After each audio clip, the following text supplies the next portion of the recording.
नमस्कार दोस्तों, स्वागत है आपका डार्क टेल में।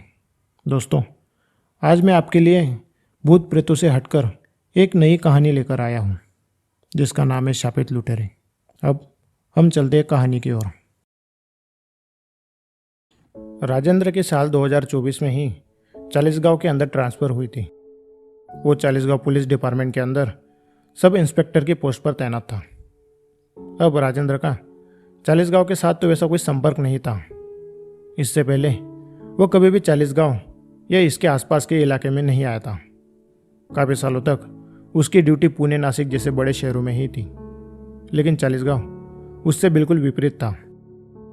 नासिक पुणे के मुकाबले यह काफ़ी छोटी सिटी थी। यहाँ आबादी कम थी। आसपास कई सारे छोटे छोटे गांव थे, कस्बे थे और वही एक बड़ा सा जंगल भी था। राजेंद्र को चालीसगांव आए हुए ज़्यादा समय नहीं बीता था, तो उसे वहाँ के सारे इलाकों के बारे में ज़्यादा जानकारी नहीं थी, खासकर जंगल वाले इलाके के बारे में। हालांकि उसकी ड्यूटी सिटी के अंदर ही थी, तो उसे इसकी कोई खास ज़रूरत महसूस भी नहीं हुई।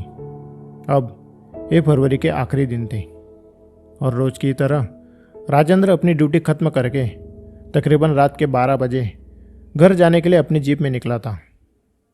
शहर उस वक्त पूरी तरह से सुनसान था।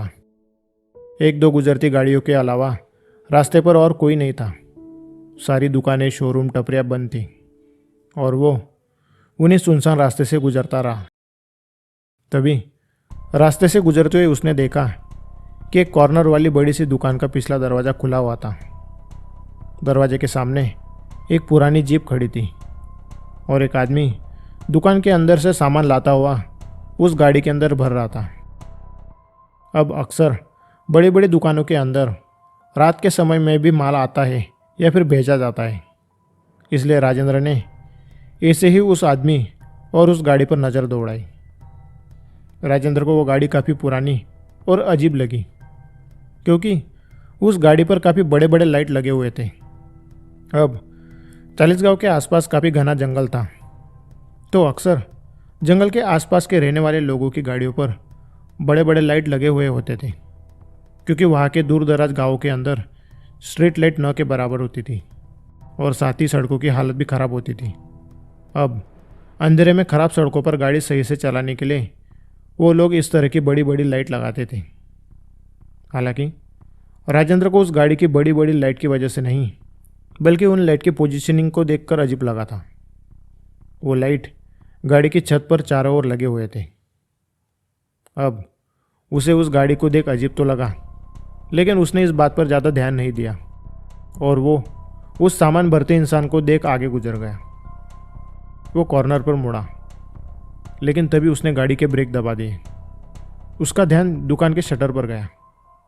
दुकान का मेन शटर बंद था और आसपास उस आदमी के अलावा और कोई नहीं था।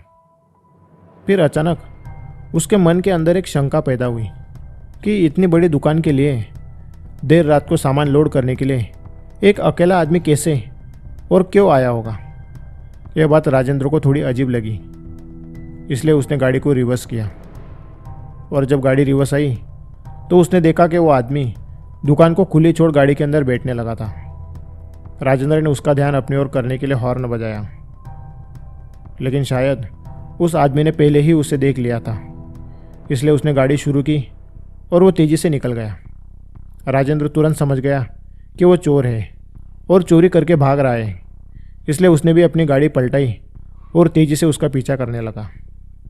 अब राजेंद्र ने इस 20 साल की नौकरी के अंदर कई बार चोरों का पीछा किया था और उन्हें धर दबोचा भी था, इसलिए इस चोर को पकड़ना उसके लिए कोई मुश्किल काम नहीं था। लेकिन वो चोर भी गाड़ी चलाने में कम एक्सपर्ट नहीं था। उसने तकरीबन आधे घंटे तक राजेंद्र को शहर के अंदर घुमाया और फिर वो हाईवे से भागने लगा। एक मामूली चोर अपनी पुरानी गाड़ी से राजेंद्र को आधे घंटे से भगा रहा था। इस बात से वो काफ़ी ज़्यादा चिढ़ गया। अब तो उसे उस चोर को किसी भी हालत में पकड़ना ही था। उसने तुरंत अपनी टीम को फ़ोन किया और बताया कि वो एक गाड़ी का पीछा कर रहा है जो मेन हाईवे से भाग रही है और आगे के टोल नाके के पास आएगी। उसके बाद उसकी टीम भी तुरंत हरकत में आ गई। लेकिन उस चोर ने राजेंद्र की प्लानिंग पर पानी फेरते हुए अचानक हाईवे से गाड़ी उतारकर जंगल के कच्चे रास्ते की ओर मोड़ दी। राजेंद्र किसी भी हालत में उसे पकड़ना चाहता था, इसलिए उसने भी बिना हिचकिचाए उसके पीछे गाड़ी डाल दी। हालांकि उस सड़क की हालत काफ़ी ख़राब थी। बड़े बड़े गड्ढे थे, गड्ढों के बीच गंदा पानी, आड़े टेढ़े रास्ते और रास्ते के दोनों तरफ तीखी ढलान थी। अब रास्ता इतना ख़राब होने की वजह से राजेंद्र को स्टीयरिंग दोनों हाथों से पकड़नी पड़ी, जिस वजह से वो फ़ोन लगाकर अपनी टीम को यह बता नहीं सका कि उसने हाईवे से टर्न ले लिया है, और ना ही फ़ोन लगाने के लिए वो गाड़ी रोक सकता था, क्योंकि रास्ता काफ़ी आड़ा टेढ़ा था और जंगल काफ़ी घना था। अगर वो कुछ क्षण के लिए भी रुक जाता तो वो चोर उसकी नज़र से ओझल हो जाता। जंगल की उस कच्ची सड़क पर ना तो कोई लाइट थी और ना ही वो सड़क गाड़ी चलाने लायक थी, लेकिन फिर भी राजेंद्र गाड़ी की हेडलाइट की रोशनी के अंदर उस चोर का पीछा करने लगा। उसकी गाड़ी और उस चोर की गाड़ी के बीच पहले तो ज़्यादा अंतर नहीं था, लेकिन जंगल के ख़राब और टेढ़े मेढ़े रास्तों की वजह से उस चोर की गाड़ी धीरे धीरे काफ़ी आगे निकल गई। राजेंद्र उस चोर की गाड़ी का सिर्फ उसकी चमकती पिछली लाइट की रोशनी देखकर ही पीछा कर रहा था, और तभी एक बड़े से गड्ढे के अंदर उसकी गाड़ी आउट ऑफ कंट्रोल हो गई और वो पूरी तरह से गोल घूम गई। राजेंद्र ने तुरंत गाड़ी का यू टर्न लिया और फिर से उसी रास्ते भागने लगा, लेकिन तब तक वो चोर उसकी नज़रों से ओझल हो चुका था। हालांकि राजेंद्र ने उसका पीछा नहीं छोड़ा, वो उसी रास्ते काफ़ी तेज़ी से आगे जाने लगा, लेकिन काफ़ी अंदर तक जाने के बावजूद अब उसे उस चोर की गाड़ी का ना तो कोई लाइट दिख रहा था और ना ही उस गाड़ी की आवाज़ आ रही थी। शायद से वो चोर उसे चकमा देकर भाग निकलने में कामयाब हो गया था। उस चोर के भाग जाने की वजह से राजेंद्र चिढ़ गया और उसका ध्यान रास्ते पर से हट गया, जिससे उसकी गाड़ी अचानक रास्ते के साइड वाले कीचड़ के अंदर फंस गई। उसने वहाँ से गाड़ी निकालने की काफ़ी कोशिश की, लेकिन गाड़ी की स्पीड ज़्यादा होने की वजह से वो कीचड़ के काफ़ी अंदर तक चली गई थी। उसने गुस्से से स्टीयरिंग व्हील पर अपना हाथ जोर से मारा। इतनी दूर पीछा करने के बावजूद वो चोर उसे चकमा देकर भाग गया था। उसने अपनी टीम को इन्फॉर्म करने के लिए अपना फ़ोन उठाया, लेकिन वो जंगल के काफ़ी अंदर होने की वजह से वहाँ रेंज नहीं थी। तभी झाड़ियों के बीच से किसी के भागने की आवाज़ सुन वो चौंक गया। वो आवाज़ किसी जानवर की नहीं बल्कि इंसान के भागने की आवाज़ थी। राजेंद्र समझ गया कि जिस तरह उसकी गाड़ी कीचड़ में फंस गई है, शायद वैसे ही उस चोर की भी गाड़ी यही कहीं फंस गई होगी और वो पैदल ही भाग रहा होगा। इसलिए राजेंद्र ने अपनी पिस्टल निकाली और वो भी गाड़ी से बाहर आ गया। अब पूर्णिमा की रात होने की वजह से चांद की रोशनी हर तरफ फैली हुई थी, लेकिन जंगल काफ़ी घना था। जंगल के अंदर उगे बड़े बड़े पेड़ और घनी झाड़ियों की वजह से दूर तक देख पाना असंभव था। हालांकि उसी घनी झाड़ियों के अंदर से दौड़ने की वो आवाज़ साफ साफ सुनाई दे रही थी।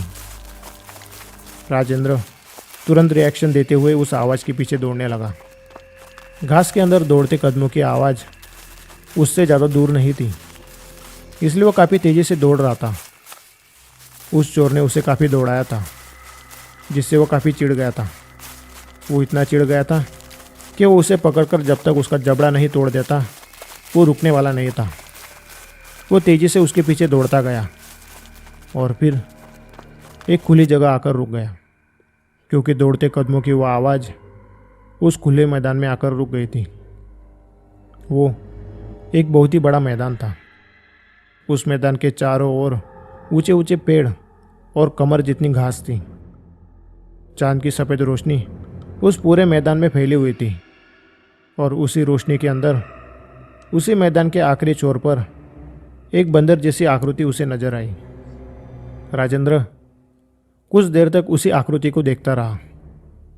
वह वही आकृति थी जिसका वो पीछा करते हुए यहाँ तक आया था। राजेंद्र को अपने आप पर गुस्सा आने लगा। उसने सोचा कि वो कितना बेवकूफ़ है कि एक बंदर के दौड़ते कदमों की आवाज़ का वो पीछा करते हुए यहाँ तक आ गया था। अब उसकी सांसें भी फूल रही थी। वो काफ़ी थक चुका था। अपने घुटनों पर हाथ रखते हुए वो ज़ोर ज़ोर से सांस लेने लगा, लेकिन तभी उसकी सांस अटक गई जब बंदर जैसे दिखने वाली वो चीज़ थोड़ी आगे आई।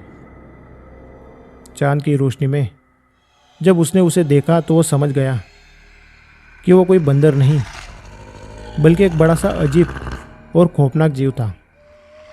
उसका पूरा शरीर इंसान जैसा था, इंसान जैसा चेहरा, इंसान जैसा शरीर। हालांकि उसकी चमड़ी पूरी तरह से सफ़ेद और पपड़ीदार थी। आंखें गहरे लाल और दांत किसी जंगली जानवर की तरह नुकीले थे। उसके हाथ पैर इंसान जैसे लेकिन लंबे थे और वो अजीब तरह की आवाज़ करता हुआ बंदर की तरह झुककर चल रहा था। राजेंद्र ने इससे खौफनाक चीज़ आज तक नहीं देखी थी। उसे देख वो इतना तो समझ ही गया था कि वो कोई जंगल का जानवर नहीं है, बल्कि वो कुछ और ही था। उस अजीब से जीव को देख उसका गला पूरी तरह से सूख गया। उसने सोचा कि वो पलटकर जितनी तेज़ हो सके उतनी तेज़ दौड़ता हुआ अपनी गाड़ी तक जाएगा, क्योंकि उस घने जंगल के अंदर किसी की भी मदद मिलना तो असंभव ही था। लेकिन तभी उसका ध्यान आसपास की झाड़ियों पर गया।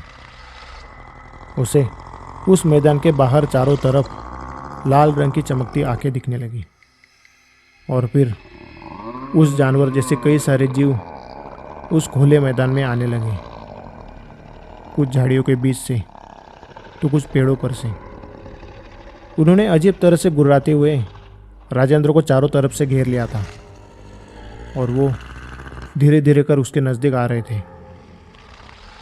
राजेंद्र ने अपने आप को बचाने के लिए एक बार हवा में फायर किया। उम्मीद थी कि गोली की तेज आवाज़ से वो डर जाएंगे और पीछे हट जाएंगे, लेकिन गोली की तेज आवाज़ का उन पर कोई असर नहीं हुआ। वो वैसे ही गुर्राते हुए उसकी ओर बढ़ने लगे। राजेंद्र को समझ नहीं आ रहा था कि आखिर वो क्या करे। उसकी बंदूक में इतनी गोलियां नहीं थी कि वो उन सबको मार सके। फिर भी उसने अपने सबसे नज़दीक आ रहे उस अजीब से जीव पर गोली चला दी। गोली की तेज आवाज़ उस जंगल में गूंजी, लेकिन गोली उस जानवर के सीने में लगने के बावजूद उसे कुछ नहीं हुआ। यहाँ तक कि उसके घाव से खून तक नहीं निकला। गोली लगने के बाद वो जानवर एक पल के लिए रुका और फिर तेजी से उसकी ओर झपटा। उसने नाखूनों से राजेंद्र के चेहरे पर वार करते हुए उसे नीचे गिरा दिया और देखते ही देखते सारे जानवर उसके ऊपर टूट पड़े। कोई उसके गले को काटने की कोशिश करने लगा, कोई उसके कंधे को चबाने लगा, कईयों ने तो उसका पैर पकड़ लिया और उसे घसीटने लगे, जिससे उसकी बंदूक कहीं जाकर गिर गई। राजेंद्र अपने आप को उनसे बचाने की काफ़ी कोशिश करने लगा, लेकिन उनकी ताकत काफ़ी ज़्यादा थी, इतनी कि राजेंद्र को कुछ भी ठीक से दिखाई नहीं दे रहा था। बस उसे अपने शरीर पर होते जख्मों के दर्द का ही एहसास हो रहा था। उन जानवरों से बच निकलना अब उसके लिए नामुमकिन लग रहा था। उसकी जान बचने की भी उम्मीद उसे नहीं लग रही थी। लेकिन तभी एक गड़गड़ाहट के साथ तेज रोशनी वहाँ चमकी। अचानक राजेंद्र को अपने शरीर पर से उन जानवरों का बोझ कम होता महसूस हुआ। उस तेज रोशनी के अंदर वो जानवर उसे छोड़ तितर बितर हो गए। राजेंद्र ने उस तेज रोशनी से अपनी आंखों को बचाते हुए देखा तो एक गाड़ी वहाँ आकर रुकी। एक आदमी उस गाड़ी पर से उतरा और दौड़ता हुआ उसकी ओर आया। कुछ क्षण के लिए वो वहीं खड़ा रहा। शायद वो ये देख रहा था कि राजेंद्र जिंदा है या मर गया। लेकिन जब राजेंद्र ने खड़े होने की कोशिश की तो वो झट से आगे आया और उसने कंधा देते हुए उसे सहारा दिया। वो तेज़ी से चलता हुआ राजेंद्र को गाड़ी के पास ले गया। गाड़ी के चारों ओर इतनी तेज़ रोशनी थी कि वो पूरा मैदान रोशनी से जगमगा गया था और वो सारे जानवर झाड़ियों के अंदर छिपकर गुर्रा रहे थे। उस आदमी ने राजेंद्र को गाड़ी के अंदर बिठाया और वो दौड़ता हुआ ड्राइवर सीट पर आकर बैठ गया। वो आदमी वही चोर था जिसका राजेंद्र पीछा कर रहा था। उसने तेजी से गाड़ी घुमाई और भगानी शुरू की। जंगल के ऊबड़ खाबड़ रास्ते से तेजी से गुजरते हुए गाड़ी काफ़ी उछल रही थी और उस गाड़ी के पीछे वो जानवर भी गुर्राते हुए दौड़ रहे थे। आखिर ये चीज़ क्या है? राजेंद्र ने पूछा, जिस पर उस चोर ने सिर्फ इतना कहा, पहले हम यहाँ से सुरक्षित निकल जाए, फिर बताता हूँ। और फिर वो तेज़ी से गाड़ी चलाने लगा। खड्डों से उछलता हुआ, झाड़ियों को चीरता हुआ तेज़ी से जंगल के बाहर जाने लगा। और कुछ ही समय बाद उन जानवरों के गुर्राने की और दौड़ते हुए आने की आवाज़ें बंद हो गईं। और फिर उस चोर ने भी गाड़ी धीमी कर दी। क्या उन्होंने हमारा पीछा छोड़ दिया है? हाँ, वो उनकी सीमा के बाहर नहीं आ सकते। लेकिन वो चीज़ थी क्या? मैंने आज से पहले ऐसी भयानक चीज़ नहीं देखी थी। वो इस जंगल के शापित लुटेरे हैं। शापित लुटेरे? मतलब? ग्राम देवता ने उन लुटेरों को श्राप दिया है, जिससे सालों से वो मुर्दा शरीर के साथ उसी जंगल में घूम रहे हैं। दरअसल ये कहानी आज से तकरीबन 200 साल पुरानी है। इस जंगल के अंदर एक लुटेरों का समूह हुआ करता था। वो लुटेरे अक्सर प्रवासी लोग और व्यापारियों पर आक्रमण करते थे, उन्हें लूटते और फिर उन्हें बेरहमी से मार देते। आदमी, औरतें, बच्चे, बूढ़े, वो किसी को नहीं छोड़ते थे। वो लोगों को इतनी बेरहमी से मारते थे कि देखने वालों की तक आत्मा कांप जाती थी। उनका खौफ इतना था कि लोगों ने इस जंगल से आना जाना ही छोड़ दिया था।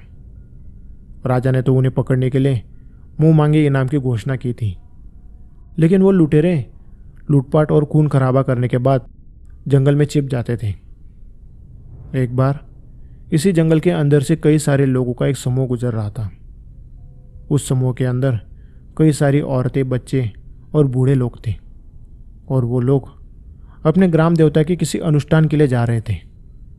अब वो समूह यहाँ का नहीं था, इसलिए उन्हें इस जंगल के बारे में और उन लुटेरों के बारे में ज़्यादा जानकारी नहीं थी। जब वो इस जंगल से गुजर रहे थे तो उन लोगों को इन लुटेरों ने जंगल के अंदर ही पकड़ लिया। उन लोगों ने बताया कि उनके पास ज़्यादा धन नहीं है, वो अपने ग्राम देवता के अनुष्ठान के लिए जा रहे हैं। उन्हें लूटकर उन्हें कुछ नहीं मिलेगा, इसलिए वो उन्हें छोड़ दें। लेकिन वो लुटेरे सिर्फ लूटपाट के लिए नहीं हमला करते थे, बल्कि खून खराबा करना उनके लिए एक शौक था। उन लुटेरों ने उनकी एक बात नहीं मानी और अपनी क्रूरता सिद्ध करने के लिए उन्होंने उन निहत्थे लोगों पर हमला कर दिया। उन्होंने उन सारे लोगों को बड़ी बेरहमी से मार दिया। जवान, बच्चे, बूढ़े, औरतें, सबको बेरहमी से मारते गए। जंगल के अंदर इतना खून खराबा हुआ कि उन निहत्थे लोगों के खून से वहाँ की सूखी जमीन कीचड़ बन गई। इस बात से वो ग्राम देवता क्रोधित हो गए। अपने भक्तों की ऐसी हत्या को देख उनका क्रोध एक भयानक श्राप के रूप में उन लुटेरों पर टूट पड़ा। अचानक उन लुटेरों को शरीर की चमड़ी देखते ही देखते जलने लगी। उनकी आंखों से खून की धाराएं बहने लगी। उनको अपने शरीर में इतनी गर्मी का एहसास होने लगा कि वो खुद ही अपने हाथों से चमड़ी को खुरचने लगे। उन्हें इतना दर्द होने लगा कि दर्द से बचने के लिए वो उसी खून के बने कीचड़ में लेटने लगे। और फिर देखते ही देखते दर्द भरी चीखों से पूरा जंगल गूंज उठा। कहते हैं कि तब से लेकर आज तक उन लुटेरों को मुक्ति नहीं मिली। उनका शरीर आज भी उसी आग की तपिश में हर रोज जलता है, और उसी जलन से बचने के लिए वो हमेशा उस कीचड़ में ही रहते हैं। जिस दिन यह घटना घटी वो पूर्णिमा की रात थी, इसलिए हर पूर्णिमा की रात को वो शापित लुटेरे जमीन पर लौटते हैं। तभी राजेंद्र ने पूछा, तुम्हें देखकर भाग कैसे गए? मुझे देखकर नहीं भागे, गाड़ी की लाइट को देखकर। दरअसल उजाला वो सह नहीं सकते। और यह सब तुम कैसे जानते हो? साहब, मैं बचपन से इसी जंगल में रह रहा हूँ। हमारे कस्बे के सारे लोग इस कहानी और इस इलाके के बारे में जानते हैं। हमारे कस्बे का कोई आदमी इस ओर नहीं आता। साहब, यह तो आपका नसीब अच्छा था कि मैं सही समय पर वहाँ पर आ गया, नहीं तो वो लोग आपको जिंदा खा जाते। उस चोर की कही वो बात सही थी। अगर वो नहीं आता तो शायद राजेंद्र जिंदा नहीं बचता। लेकिन तुम मुझे बचाने वापस क्यों आए? तुम तो चोरी करके भाग रहे थे ना? साहब, मैं चोर हूँ, लेकिन बुरा इंसान नहीं। मैं मजबूरी में चोरी करता हूँ। आप मेरी वजह से उन मुर्दों के बीच फंसे थे। हालांकि मैं आपको उनके बीच फंसाना नहीं चाहता था। मैं तो बस आपसे पीछा छुड़ाना चाहता था। मुझे लगा कि जंगल के रास्ते से जाने के बाद शायद आप मेरा पीछा छोड़ दोगे, लेकिन आप मेरे पीछे ही पड़े रहे। इसलिए मैंने एक तरकीब लगाई। मैंने अपनी गाड़ी की सारी लाइट बंद कर दी और उसे झाड़ियों के बीच दबा दिया। अंधेरे की वजह से आप मुझे देख नहीं पाए और आप मुझसे आगे निकल गए।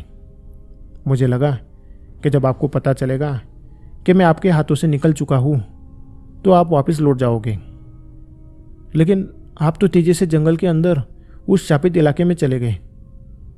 उस वक्त मैं सिर्फ उम्मीद कर रहा था कि आप सुरक्षित निकल जाओगे, लेकिन जब मैंने गोली की आवाज़ सुनी तो मैं समझ गया कि आप मुसीबत में हो और इसलिए मैं आपको बचाने आ गया। इसके बाद उस जंगल का खराब रास्ता खत्म हुआ और गाड़ी हाईवे पर चलने लगी।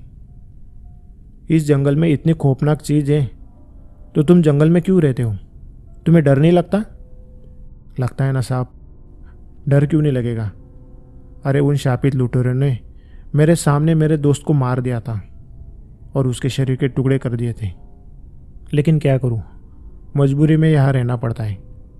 आखिर चोर हूं ना, तो चोरी छोड़ क्यों नहीं देते? इस पर उस चोर ने जवाब को टालते हुए कहा, और इसीलिए मैंने अपनी गाड़ी पर ये बड़े बड़े लाइट लगा दिए हैं। इस रोशनी में वो मेरे आसपास भी नहीं आ सकते। रास्ते से चलते हुए अब वो टोल नाके तक आ चुके थे। सामने कई सारी पुलिस की गाड़ियां नजर आने लगी थी। उस चोर ने पुलिस की गाड़ी से थोड़ी ही दूरी पर अपनी गाड़ी रोक दी। राजेंद्र गाड़ी से उतरा। उसकी हालत काफ़ी ख़राब थी। कपड़े कई जगहों से फट गए थे और शरीर भी लहूलुहान था। हालांकि उसकी टीम इतनी दूर से उसकी यह हालत देख नहीं पाई। फिर राजेंद्र ने चोर से कहा, मेरी जान बचाने के लिए धन्यवाद।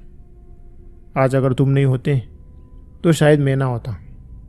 लेकिन हाँ, अगली बार चोरी करते हुए दिखाई मत देना। चोरी के अलावा और कई सारे रास्ते हैं ज़िंदगी जीने के लिए, और मैं तुम्हारी मदद करूँगा। इस बात पर वो चोर हल्के से मुस्कुराया। उसने सलाम ठोका और फिर गाड़ी मोड़कर चला गया। अगले दिन राजेंद्र अपनी पूरी टीम के साथ उसी जंगल में गया जहाँ उसकी गाड़ी फंसी हुई थी।